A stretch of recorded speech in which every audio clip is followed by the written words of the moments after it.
तहसील कार्यालय करमाळामध्ये 17 सप्टेंबर ते 2 ऑक्टोबरपर्यंत महसूल सेवा पंधरवडा साजरा केला जाणार आहे।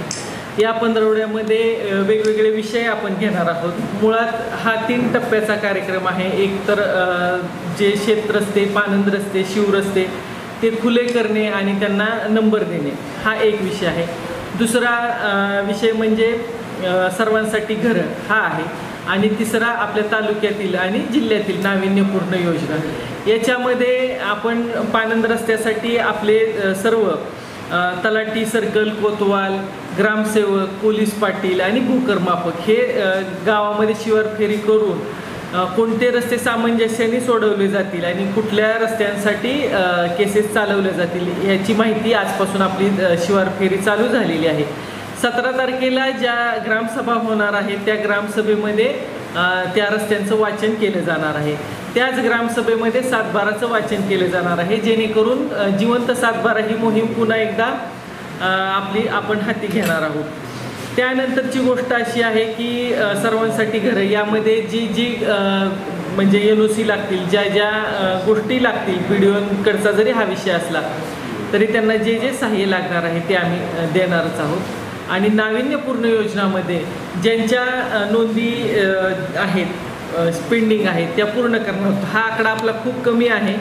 1 ते 3 महिन्यातली आजच्या घडीला आमची 0 नोंद आहे, म्हणजे आपण असं कामकाज आपलं चाललेलं आहे।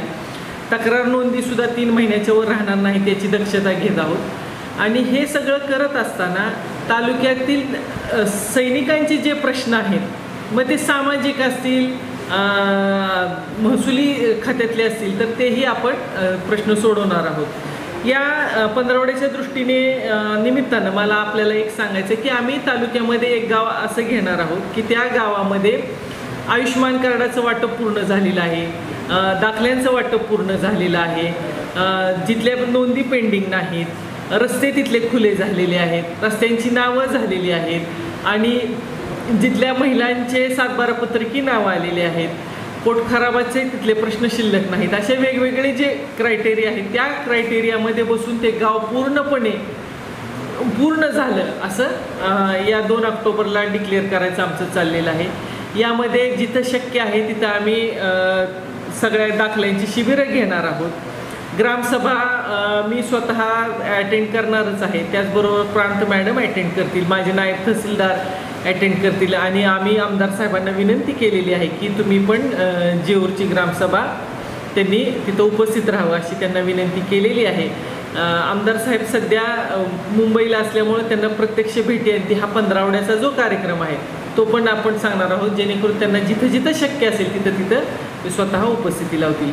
तर माझी या निमित्तानं सर्व करमाळा शहर आणि ग्रामीण भाग ह्या दोन्हींना अशी विनंती आहे की ज्यांचे कामं राहिलेली आहेत आणि त्यांना येणं शक्य नाही त्यांनी ह्या 15वड्याचा लाभ घ्यावा।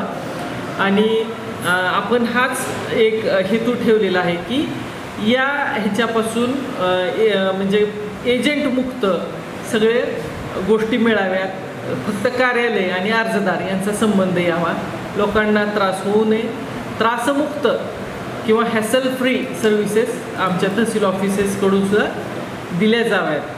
तर ह्या 15वड्यानिमित्त आपला असा भरगच्च कार्यक्रम आहे आणि तो पूर्ण यशस्वी होणारच आहे। आपल्या मार्फत फक्त आपल्या सर्वांना विनंती आहे की याचा लाभ घ्यावा सगळ्यांनी।